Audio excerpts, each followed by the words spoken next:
Doğrusu konferansın bileşeniyle başlamakta yarar var diye düşünüyorum. Yani güçlü bir bileşendi. İran'daki tüm muhalif kesimlerin katılımıyla gerçekleşmiş. Yani halklar düzeyinde İranlı olup dün parlamentoda gerçekleşen o konferansa katılmayan yoktu. Yani PJAK yanı sıra işte Ahvaz Demokratik Dayanışma Partisi ya da işte Belucistan Halk Partisi, Azerbaycan Demokrat Partisi, yine Rojava'daki Kürt siyasi bileşenleri içerisinde İran Kürdistan Demokrat Partisi, Komela ve Siyasi Birliği temsilen işte bu İran Demokratik İran Platformu tarafından organize edilen bir çalışma ve yine özellikle bu son süreçte İran'daki halklar arasında birlik ve dayanışmanın güçlenmesi için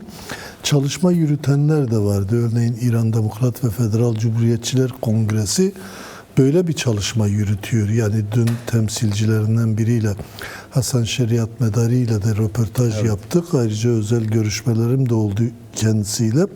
Yürüttükleri çalışmalara doğru dönük.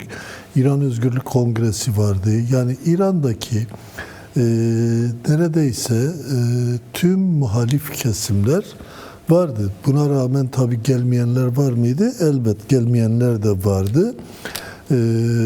Ama bu konuyla ilgili sorduğumuzda da ilk ve tek konferans elbette bu değil. Yani daha önce de hatırlarsanız Londra'da benzer güçlü bir konferans yapılmıştı. Yine Almanya'da da farklı ülkelerde de bu türden farklı muhalif çevrelerin yürüttüğü konferanslar var. Peki bu konferansta özellikle öne çıkan durum çok net. Demokratik bir İran'ı birlikte örüyoruz diyorlardı. Evet. Ama bunun altını doldurarak tüm konuşmacılarda öne çıkan bir yaklaşımdı altını doldurma. Yani sığ bir demokrasi kavramının içine sığınarak işte demokratik bir İran'la yetinmeme tablosu çok net bir biçimde ifade olarak öne çıktı. Yani PJAK temsilcisi çok açık bir şekilde bunun ileride de tartışılmak üzere ama konuşmasında demokratik öz yönetim projesini öne çıkardı ama altını da doldurdu. Yani kendi konuşmasına dönük olarak konfederal bir modele dayansa da siyasal koşullara bağlı olarak federalizm ya da demokratik özgür cumhuriyet gibi diğer seçenekleri de tartışabiliriz dedi. Evet. Ama en nihayetinde çerçevesini çizdiği şey İran'da tüm halklar kendilerini özgürce yönetebilecek ve İran'ın bütünlüğü içerisinde tüm halkların demokratik öz yönetimini oluşturabilecek bir yaklaşım benimsediler. Yani bu daha önceden de Kürt siyasal partilerinin bir bütün olarak ortak sloganıydı. Yani İran Kürdistan'da, Rojava Kürdistan'da İranlı Kürt partilerinin A'dan Z'ye temel sloganı şuydu: İran'a demokrasi, Kürdistan'a özgürlük. Evet. Bunun üzerinden mesela baktığımızda Belücilerin temsilcisi, Belucistan Halk Partisi'nin merkez komite üyesi Fariba Bohranzei konuştu. O çok açık bir şekilde İran'da tüm halkların kendilerini özgürce yönetebilecekleri bir demokratik yönetim modelinden söz etti. Hakeza Azerbaycan Demokrat Partisi merkez komite üyesi benzer bir yaklaşımı benimsediklerini ve İran'da tüm halkların özgür bir biçimde birlikte yaşaması gerektiğini söyledi. Yine diğer İran'ı bileşenler, İran muhaliflerinin tümü, İran Özgürlük Kongresi olsun ya da işte farklı sivil kurumlar vardı, Jinjiyan Azadi Ağı dediğimiz ya da işte akademisyenler vardı, gazeteciler vardı. Hepsinin üstünü çizdiği şey demokratik bir İran, özgür öz yönetim modelinin geliştirilmesine dönüktü ama şöyle de bir realite vardı. Asıl üstü çizilmesi gereken noktalardan biri o. Belki bundan sonra da en çok tartışılabilecek başlıklardan biri o. en dikkatimi çeken bir şeydi. Doğrusu onu da ifade etmek istiyorum. Yani her ne dersek diyelim sonuç itibariyle İran'da egemen olan Farsların dışında iki güçlü halk var. Yani bir biçimiyle İran'da çoğunluğu olan halklar arasında Azeriler ve Kürtler yer alıyor. Evet. Bu diğer halkları inkar anlamına gelmiyor. Bölücüler çok ciddi mücadele vermişlerdir. Çok ağır bedeller ödemişlerdir. Direnişçi bir halktırlar. Ama İran'ın bütünlüğü içerisindeki konumları ve yerleşimleri itibariyle, güçleri itibariyle tüm İran potansiyelini etkileyecek bir güce sahip değiller. Ya da işte Abhazlar bir Arap azınlıktırlar İran'da ama bir bütün olarak İran halkını etkilemez ya da bir şekilde etki unsuru olarak öne çıkabilecek bir topluluk değiller. Yani bunların hakları vardır, elbette o savunmalı. Ama Azeriler ve Kürtler arasında hala çözülmemiş sorunlar var ya da bir şekliyle o istenilen, arzulanan birlik sağlanabilmiş durumda değil. Yani buna ciddi anlamda İran Demokratik ve Federal Cumhuriyetçiler Kongresi Başkanı Hasan Şeriat Medari vurgu yaptı ve açık bir biçimde bunu aşmaya dönük çaba içerisinde de olduklarını söyledi. Ayrıntılar da verdi. Kürtlerde bu konuda diyor ciddi bir sorun yok. Yani Kürtler Azeri halkıyla da Fars halkıyla da diğer halklarla da eşit, özgür birlikte yaşamak için potansiyel olarak olgun bir düşünceye sahipler ve bunu geliştirmek için, yaşama geçirmek için de yoğun bir çaba harcıyorlar. Fakat Azeriler arasında çok farklı bir tablo var. Yani Azerilerin bir kısmı hala İran rejimiyle birlikte hareket ediyor. Yani büyük tüccar olmalarının ya da İran ekonomisi içerisinde yer tutmalarının etkisiyle hala İran rejimiyle karşı karşıya gelmeme gibi öznel çabaları var ve bu İran tarafından da mevcut rejim tarafından da bir biçimiyle desteklenen bir tablo. Evet. Diğer taraftan Azerbaycan'ın etkisiyle hareket eden ve yarınki gün işte Azerbaycan üzerinden gelişecek aksiyonlara dönük tutumlar alabilecek, özellikle Kuzey İran bölgesindeki Azeriler arasında farklı bir hareketlenme ve siyasal anlayış var. Ama diğer taraftan İran'ın doğusunda Kürdistan'la iç içe geçmiş bölgelerde de güçlü bir Azeri toplumu var. Yani neredeyse bunlar Urmiye'den Mako'ya kadar giden bölgede geniş bir alana yayılmışlar ve bunlar içerisinde son dönemlerde Türkiye ile de ciddi bir işbirliği içerisinde girmiş kesimler var. Yani bir şekliyle İran içerisindeki hesapları Türkiye üzerinden geliştirmeye dönük çaba içerisinde olanlar var. Ve dolayısıyla bunlar aynı zamanda İran'ın geleceği açısından da risk. Niye risk? Çünkü herkes şu açıdan net. Yani İran'da ABD-İran-İsrail savaşı sürdüğü müddetçe ciddi bir değişimin olmayacağı yönünde bir kanaat var. Yani neden kaynaklı böyle bir kanaat var? İran'a dönük çok ciddi bir saldırı var ve bu saldırı sonuç itibariyle İran içerisindeki geniş bir kesimi saldırganlara karşı konsolide ediyor ve İran rejimi de bunu kendisi için bir güç olarak kullanıyor. Ama yarınki gün bu savaşın da ila nihayet sürmeyeceğini bildikleri için yarınki gün eğer bu savaş bir biçimiyle sona ererse, ister ABD-İsrail uzlaşısıyla, ister farklı bir biçimde en nihayetinde bu savaş durulursa İran korkunç bir yıkım içerisinde. Yani artık 3 haneyi de geçmiş enflasyon oranları. Yani ekonomi tarumar olmuş. Hiçbir biçimde yeraltı ve yerüstü zenginlik kaynaklarından olsun, aklınıza gelebilecek diğer potansiyellerden olsun, hiçbirini götürebilecek durumda değiller. Çok ciddi bir kriz var ki zaten hatırlarsanız hemen bu savaştan yaklaşık bir ay önce de İran'da çok güçlü bir halk ayaklanması oldu. Yani İran tarihinde 79'dan bu yana diyebiliriz ki Azerilerin, Kürtlerin, Abhazların, Bölücülerin, Farsların İran'ın dört bir tarafında ayaklandığı ve ekonomik krizi protesto eden, hayat pahalılığını protesto eden ekonomik koşulların öne çıktığı bağlamından kopsun istemiyorum. Şimdi İran'da güçlü bir halk ayaklanması varken saldırılar başlayınca o ayaklanmalar durdu. Ama sonuçta bu savaş durduğunda o halkın bu tepkileri duymayacak. Üstelik daha da ağırlaşarak ayaklanmalar olacak. Yani bu durumda İran rejimi kendini değiştirecek mi? Yoksa İran rejimi halklar tarafından organize bir mücadeleyle yıkılacak mı?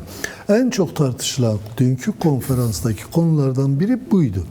Ama Kürtler açısından baktığımızda Kürtler en önemli aktörlerden biri ve dolayısıyla bunu Batı da görüyor. Evet. Bugün Trump yine dün itibariyle Kürtlere silah verdik, işte onlar silahı halka dağıtmadılar gibi o artık demek de zorunda insan o saçmalıklara devam ediyor. Yani bu konuyla ilgili İran Kürt partilerinin yaptığı açıklamalar var. Evet. Hiçbir biçimde kabul etmiyorlar ama sonuçta uzmanlar bunun sıradan bir söylem olmadığının altını çiziyorlar. Bir hesap kitap içerisinde hareket ediyor. Yani o hesap kitap içerisinde hareket etme gelecekte işte tam da senin sorduğun soruya yanıt olacak tablo o. Tüm bölge Kürtlerini ilgilendiren bir duruma işaret ediyor. Yani evet. İran'da Kürtlere dönük bu saldırıyı geliştirirken Kürtlere silah verdik, onlar muhaliflere dağıtmadı derken aslında işin uzmanları diyor silah verdiysen bile o silahları Kürtler tutup sınırdan alıp ta Tahran'a kadar, Kum'a kadar, diğer kentlere kadar nasıl ulaştırıp muhaliflere verecek? Yani fiziken de mümkün olmayan bir durumdan söz ediyor.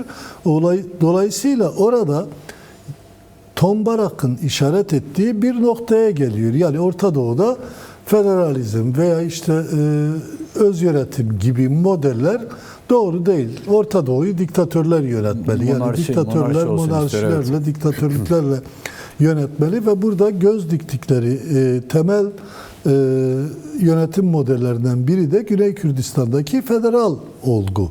Şimdi buna dönük böylesine güçlü bir göz koyma varken ve buna dönük hazırlıklar bölge temelinde sürdürülürken ki yarınki gün İran'la anlaşsalar bile sonuç itibariyle İran'ın bölgedeki yayılmacılığını önlemeye dönük saldırılarını sürdürecekler ve bunun içinde en başta yönelecekleri alanlardan biri de Irak'tır. Kürtler ne yapmalı burada? Kürtler ciddi bir stratejik ortaklık geliştirmek zorundadırlar. Yani Murat Karayılan da bunun altını çiziyor. Bir kongre toplayıp bu kongreden bir Kürt Ulusal Kongresi çıkarıp o Kürt Ulusal Kongresi üzerinden büyük bir birlik oluşturabilmenin belki öznel koşulları şu anda yoktur. Çünkü güçler farklı yerlerde, farklı mekanizmalar, farklı tablolar içerisindedirler. Ama bu Kürtlerin bir araya gelip kendi statülerini koruyabilecekleri güçlü bir stratejik belge oluşturmaları ve o stratejik belge temelinde hareket etmelerine engel değil. Evet. Ne diyordu Murat Karayılan? 2 maddenin üstünü çiziyordu. Bir araya gelsinler, bir belge oluştursunlar. 2, bir şeyi kesin karar altına alsınlar. Kürtler hiçbir şekilde birbirlerine karşı silah kullanmayacaklar. Evet. Niye bunu söylüyor? Çünkü böylesi bir risk de var. Çünkü aynı zamanda ABD Kürtleri bu temelde karşı karşıya getirip birbirlerine karşı silah kullanabilecekleri bir pozisyona da itmek istiyor. O yönlü haberler de var bölgede. Evet. O yönlü çalışmalar da var. Niye? Sonuç itibariyle eğer Kürtlerin oradaki statüsüne göz koymuşlarsa ki benzer bir tabloyu Rojava'da yaşama geçirdiler ve yarattıkları tahribat hala çözülebilmiş değil. Orada tutup tüm Suriye'yi altın tepside bir biçimiyle Türkiye'ye teslim ettiler. Türkiye'nin kontrolünde bir Ahmet Şara yönetimi oluşturdular ve onun üzerinden düşünün onca ağır bedeller ödemiş Kürtlerin ana dil haklarını bile vermemek için 50.000 takla atıyorlar. Evet. Bununla ilgili tablolar, standartlar geliştiriyorlar. Şimdi böylesi bir durum içerisinde bir de başvurun statüsüne göz koymaları, işte Rojhelat Kürdistan'ında da yarınki gün İran'ın önünü açıp onların Rojhelat Kürdistan'da saldırarak orada büyük katliamlara sebep olmaları ciddi bir riski beraberinde getiriyor. Bunun önüne geçecek olan Kürtlerin ortak stratejik bir tutum almasıdır. Ortak bir akılla hareket etmesidir. Bunu yapabilecek potansiyel vardır. Kendi sorunlarını çözebilmek için bu adımları atabilecek tablodadırlar. Çünkü hepsi aynı zamanda da bu realitenin farkındadırlar. Evet. Bunu söylemekte yarar var. Ya esas itibarıyla belki şunu söyleyerek başlamakta yarar var. Yani son bir hafta 10 günde hızlanmış bir trafik olduğunu söyleyebiliriz. Yani evet. özellikle yasa hazırlıklarıyla ilgili. Bu konuyla ilgili esas itibarıyla hem Kürt Özgürlük Hareketi'nin hem Sayın Öcalan'ın hem DEM Parti'nin somutlaşmış yaklaşımları var. Örneğin evet. Mesela Sayın Öcalan'la İmralı'da yapılan son görüşmede de Sayın Öcalan çok somut bir biçimde meseleyi açıklıyor esas itibariyle. Yani salt çerçeve yasa üzerinde durmuyor. Evet. 3 temel olgu üzerinde duruyor. Bir, bu yasanın niteliği. Onu açıklarız biraz sonra. Evet. İkincisi, sürecin kurumsallaşması ki şimdiye kadar Türkiye'de esasen olmayan temel noktalardan biri o. Yani süreçler yaşandı ama hiçbir zaman süreçler kurumsallaşmadı. Yani bir biçimiyle söze bağlı bir şekilde taraflar arasında gidiş gelişler yaşandı ve en nihayetinde taraflardan biri ki her seferinde de bu devlet oldu. Kendi hesabına gelmeyen olgular olunca ayağını vurup masayı devirebildi. Yani evet. Bunun bir kurumsal karşılığı olmamasından kaynaklanan bir olguydu. Bunu yine açabiliriz. Üçüncüsü ise bizzat Sayın Öcalan'ın bu tablodaki yeri ve konumu. Evet, statüsü. Yani bu 3 ana başlık birbirinden bağımsız şeyler değil ve başlangıç itibariyle atılması gereken adımlardır. Şimdi yasanın niteliğine ilişkin Sayın Öcalan ne diyor? Kök hücre tabirini kullanıyor. Evet. Kök hücre esas itibariyle biyolojide de kullanılan tıbbi bir terim. Yani bir insanın organizmasında herhangi bir yerde bir hastalık varsa onu kök hücreyle tedavi edebilmek mümkündür. O nedir? Kök hücre embriyonal aşamada bir canlının tüm özelliklerini taşıyan ve zerk edildiğinde en sağlıklı organizmayı yeniden hem onaran hem de yenileyen bir statüye sahiptir.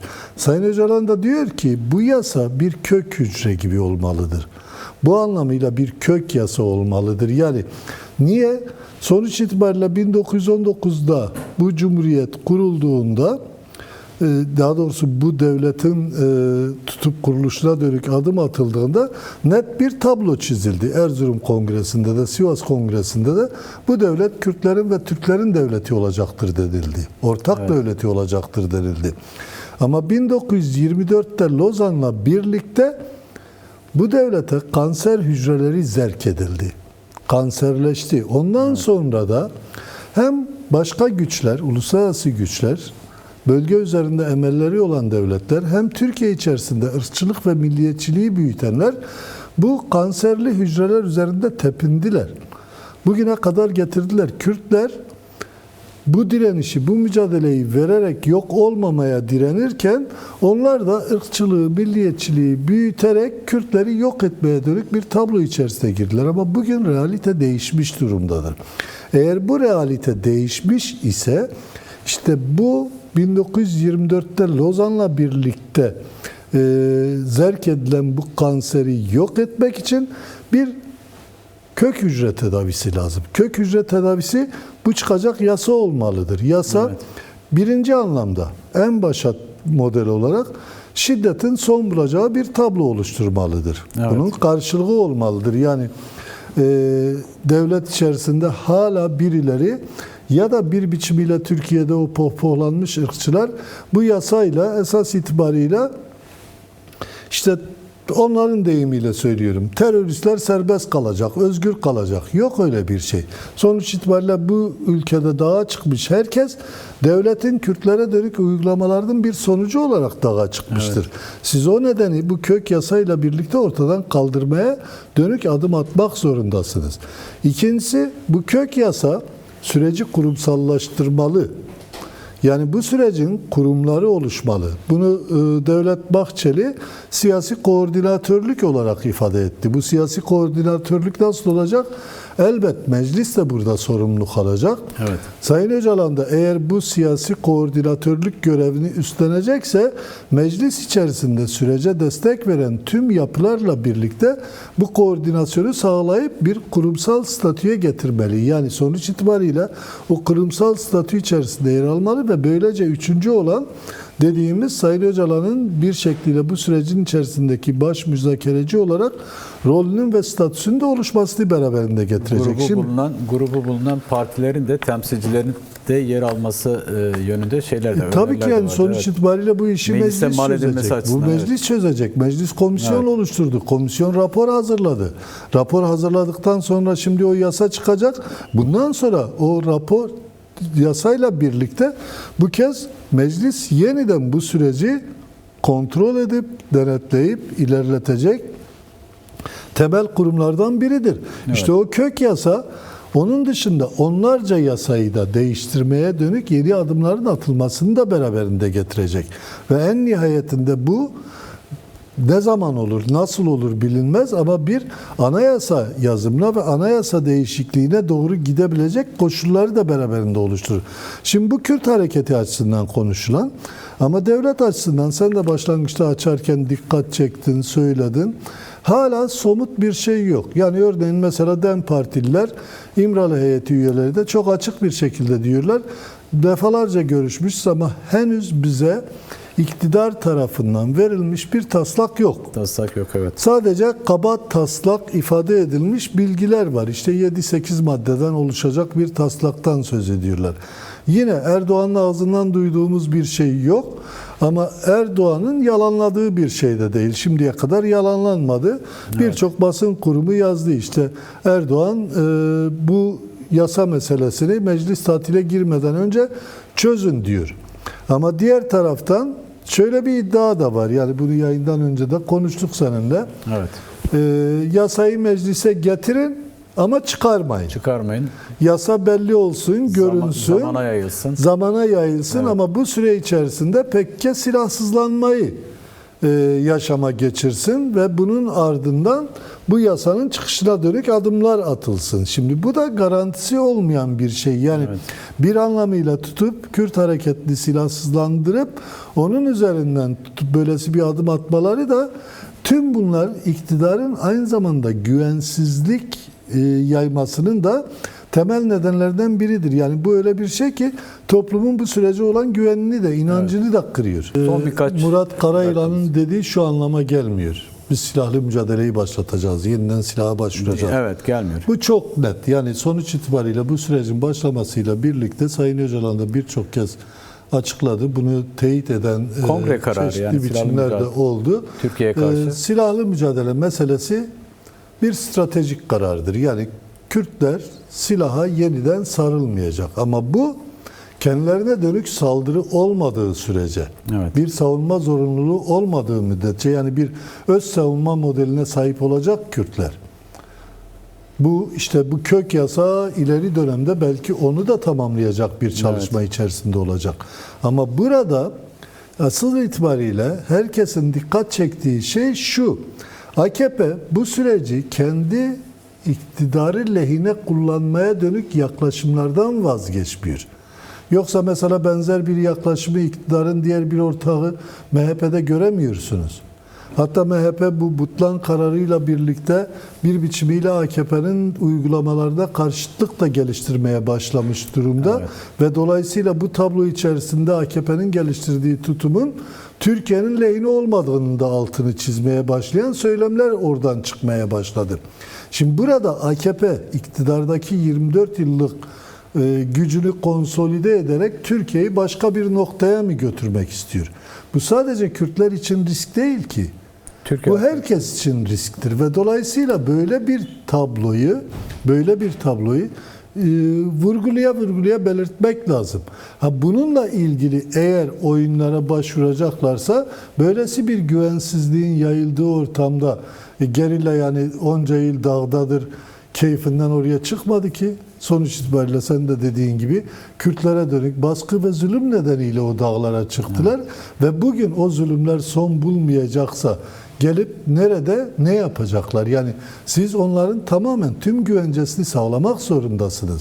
Hem gerillanın hem bu nedenle mağdur olmuş binlerce on binlerce insanın, hapistekilerin, sürgündekilerin gelip siyasal sürece dahil olabilecekleri yeni bir Türkiye oluşturmak lazım. Ondan sonra da sorunun çözümüne dönük mücadele yürüyecek. Kürt sorunu bu tabloyla çözülmeyecek. Mücadele sürecidir Evet. Kürt sorununun çözüm süreci de.